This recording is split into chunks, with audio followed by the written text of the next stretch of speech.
আসসালামু আলাইকুম। আজকে আপনাদের মাঝে খুব গুরুত্বপূর্ণ কিছু কথা নিয়ে আসলাম, আশা করি সবাই শুনতে থাকবেন।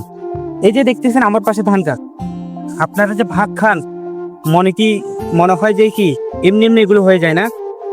কৃষক এগুলো অনেক পরিশ্রম করার পর তারপর ধান হয়, এগুলো জ্বালা হয় প্রথমে, তখন এক্সট্রাভাবে অন্য জায়গায় নিয়ে লাগানো হয়, এখানে পানি দেওয়া হয়, বিষ মারা হয়, অনেক কষ্টের পরে কিন্তু ধানগুলো বড় হয়। তদ্রূপ আপনাদেরকে আমি বুঝাতে পারছি যে আপনি যারা কাজ করে সফল হতে চান তাদের থেকে দীর্ঘ পরিশ্রম করতে হবে। আপনারা অল্পতেই হতাশ হয়ে যান, অল্পতে হতাশ হলে হবে না। দেখেন আমরা কন্টেন্ট ক্রিয়েটর করতেছি, ঠিক আছে, কন্টেন্ট ক্রিয়েশন জার্নিটা কিন্তু অনেক কঠিন, বর্তমানে কিন্তু আরো কঠিন, কারণ এখানে 99% কন্টেন্ট ক্রিয়েশনে এসে উকি মারে, ঠিক আছে। আর আমরা যারা 2 মাস 3 মাস 4 মাস ভিডিও ক্রিয়েশন করে বলতেছে ভিডিও ভাইরাল হচ্ছে না, সফল হচ্ছে না, হতাশ হয়ে যাচ্ছেন।